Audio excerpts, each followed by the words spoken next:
Hello everyone, welcome to my another YouTube video. Together we're going to hopefully to master and fix car audio system together. If this is your first time here, welcome.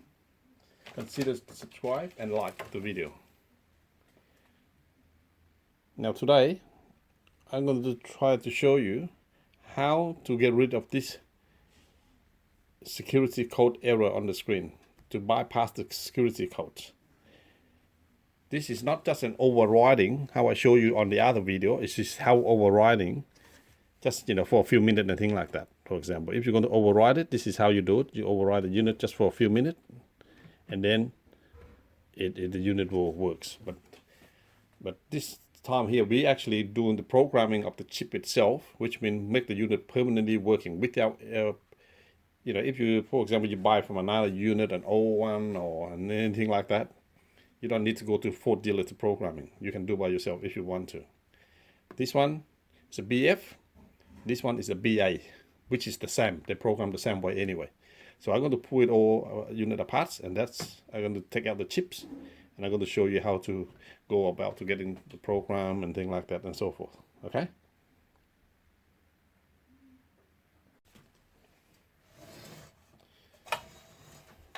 Now this is the actual unit. I just pulling apart. I don't want to wasting too much of your time. So basically this is the box here. Imagine this is in the back of the unit here, right? So I just remove all the screw there. You basically have to take these covers out. There's 2 screws there. Remove this piece. In the back here as well, just all the screw under there. Take it all out. And this piece here, just the 2 ribbon. Remove this 2 ribbon, and this will come out. Okay, that's out the way. Now after that, you have to remove 4 screws on here. On the top here, there's 1, 2, 3, 4, and 1 screw on the side here as well. Okay, only this one. If you don't want to take the other one, you don't need to take all the other 2. Only this one he will do. Okay, then this one here, this motherboard will be come out like this. Okay, like that. Just unclip this one. Okay, just leave everything as it is like that. Just imagine that. That is the front where you put the CD in. That's the front of the unit. That's there, the front. Okay, let's just leave this as it is. Now I need you to be with me. Just concentrate this part here. Basically this is here. Then just when you turn it upside like this, you will see there's an EEPROM there. I'll just zoom it in closely for you so that you have a look at it.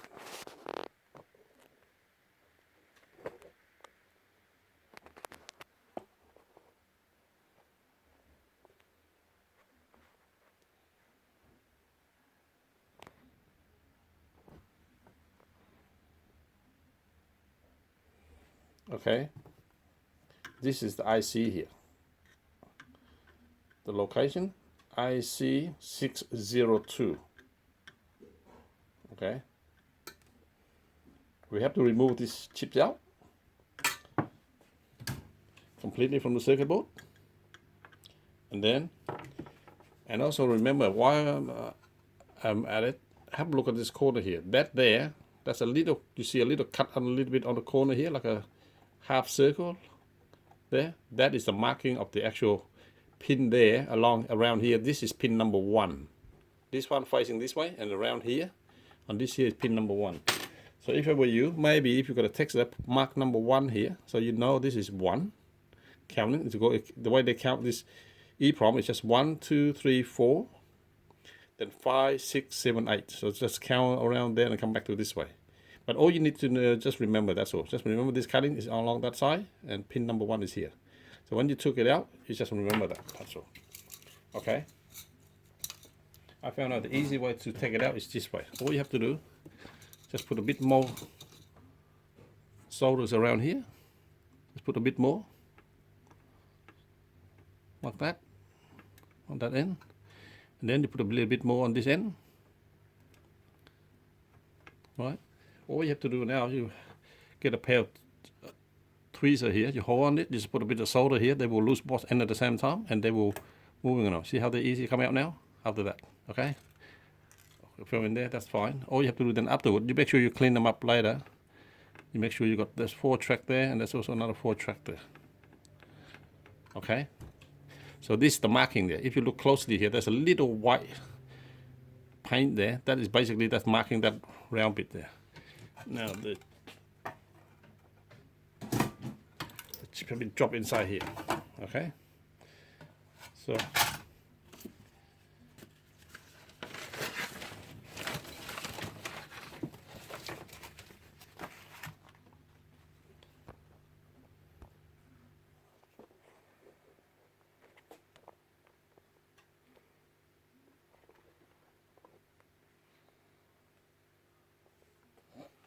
okay, that's the chips there, right? Now to able to if you want to put it in the program to read them, you have to clean them up properly too, because if the solder here stuck together, you won't be able to you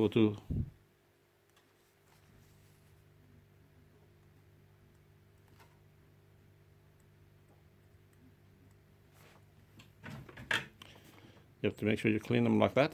Just make sure they're not touching each other, and then you put it in the EEPROM reader in the programmer, then you can read them. Okay, you can see there's all the 8 pins that are all separate each other now. All the 4 of them. That side and 4 this side, okay? And just once again, just remember this little cut there on this side here. That is exactly how they go through the circuit board. How you take it out like that, when you're ready, you just basically put it back into the circuit board exactly the same way. Okay, now in the middle, I'm going to show you how to program this chip itself. This is an EEPROM. This is where all the coding and the VIN number and things like that is holding in these chips here.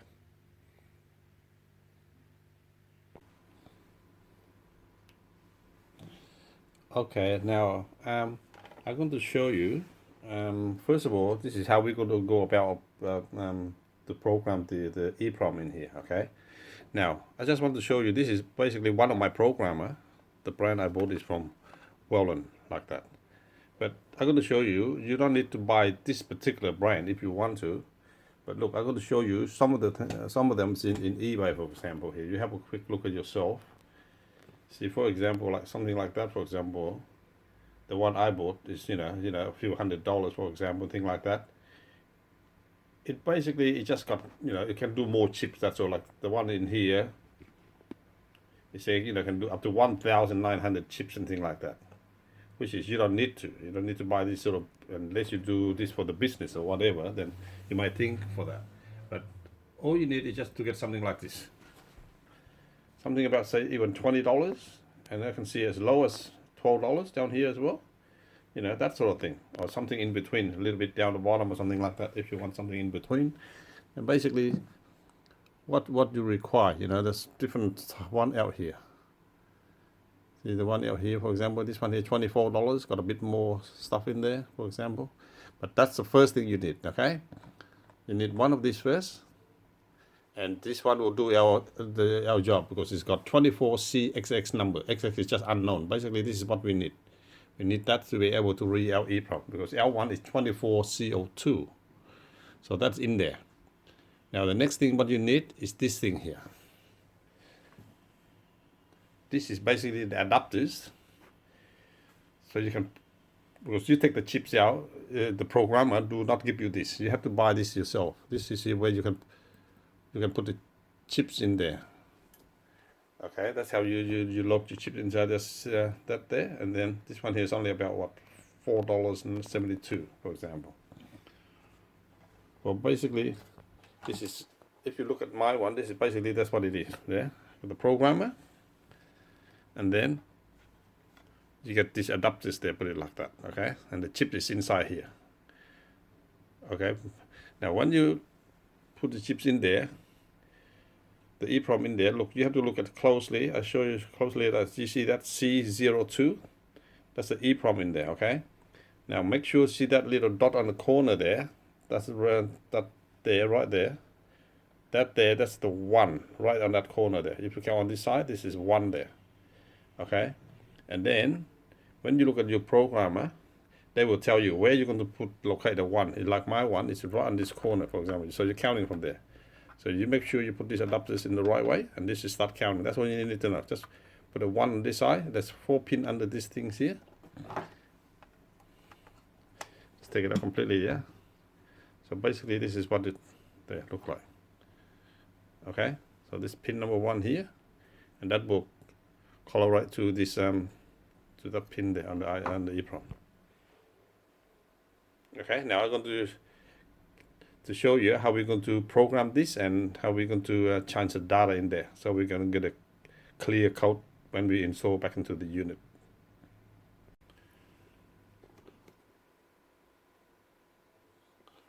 Okay, we already got this EEPROM put into the hard drive here, so mounting in there. Now I'm going to show you now. This I open this software now. That's the software on the platform here. So the first thing what you should do, go to select. So basically you have to tell the software what EEPROM you use in there. For example, like 204, for example, or 208, 2408. It depends on what EEPROM you got in there. But in our case, we got 2402. Okay. And if you look on the left here, they got different brand and things like that. That's not too much. You don't have to worry with it. Even they got the same IC. You can use in Atmel brand. Some of the company they got different chip as well. You know. But see, it's like here they got 24CO4 or CO2. You can use that brand if you want to. But basically the L1 is in this brand here. My one is in this case is ATC 24CO2 here. This is the one. Okay. So 24CO2 is a surface mount. Not worried too much about this one, but basically this is the EEPROM we're talking about. Okay. After that, choose that. You click OK. Then you click OK again. Now the next step, what we're going to do, we're going to read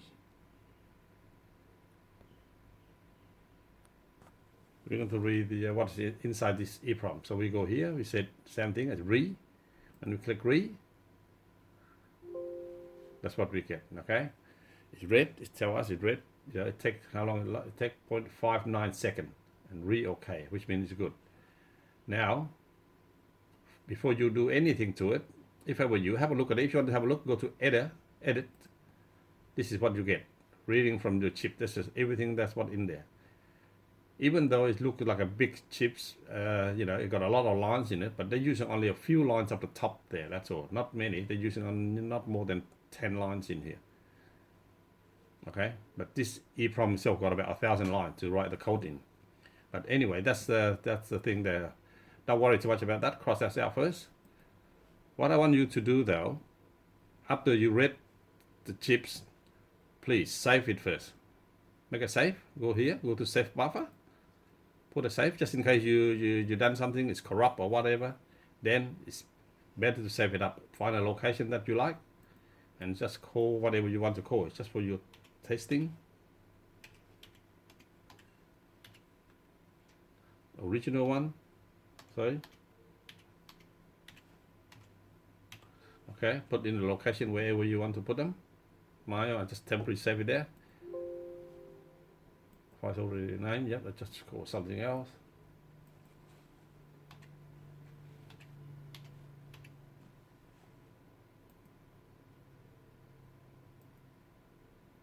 Okay, I already saved in that one. Okay. Now if you want to double check, all you have to do is just read it again. Then we come back to editing. Okay. Now this is what we got in our chips. We already get save it. In case we've done something silly here, for example, something go corrupt or whatever, you still got the data, the files in saving up there. Okay. Now what I like you to do, just zoom this corner here, in particular.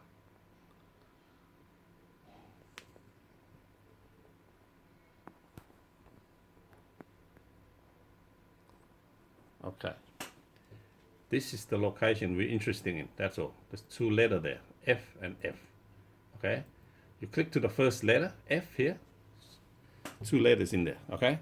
You click into that one. So I just zoom it out again for you to know exactly where the location is. It's on the first line right there. It's right there. Okay. Make sure you have to be on that position there, that location there. Okay, so there you got FF right now. All I need you to do, go to your keyboard, type the number 41.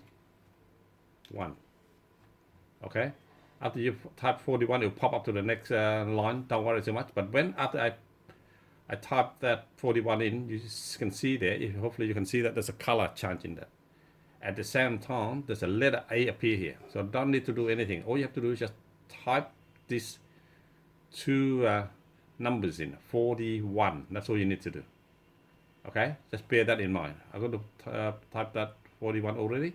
So what you need to do now, you close it.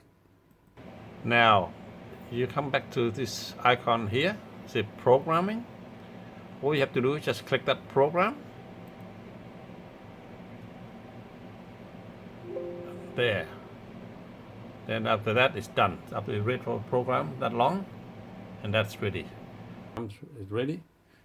Now, if you want to make sure what you do, you read again now. After your program, you just read it. Read the chips inside there. Okay, now we go to editing again. Double check whether that's been programmed or not. And you look at closely there.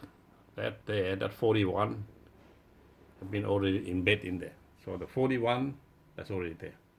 Okay. And then you see the letter A's on here. That wasn't there before.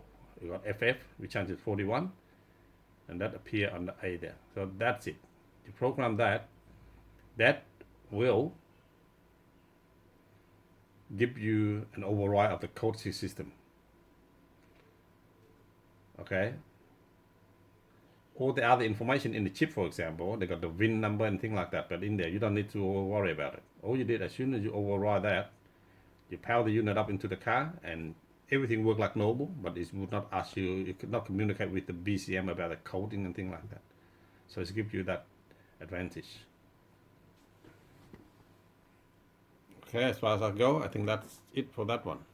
The next now, we're going to take these chips out, and we're going to install into the car stereo, and then hopefully it will turn on without we have to go through the coding system again. Okay, after I put the EEPROM into the circuit board now, that's sort of, I've not bothered to put the cover in, just want to show you anyway. So that's basically it's in there, and connect the wire like normal, just plug into there, and that's connect to the screen itself. Okay, so that is that. Next thing now, all I have to do is just power up the earth, and then you will see that's how it will turn on this time. Okay, connect the earth now. First thing there, you got a Ford logo come up, and then it'll go to off like that. Okay, no code errors anymore. All you have to do now is just press power on, and then you can hear the sound like normal. Okay, it should work that way. I'm going to put the antenna in for you, so just let me listen to the radio, for example.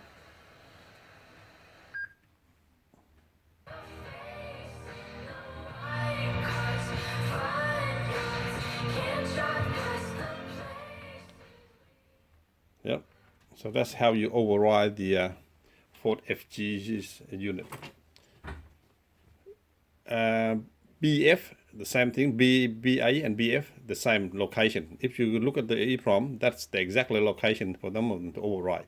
For single zone, for 6 CD as well, single zone or dual zone, single CD, 6 CD is exactly the same, that location there. You don't need to do any more than that, just go to that location, change the EEPROM to 41 on that location, and then you just mount it back into the circuit board, and everything should be worked like this. Okay, I'll take the powers out, I power back in again. It will ask the same thing. It do not ask for your coding system at all. It should turn on normal. Okay, I hope that helped. Hope you learned something today. If you like it, please consider subscribe and like, and I will hopefully to see you in the next video or so.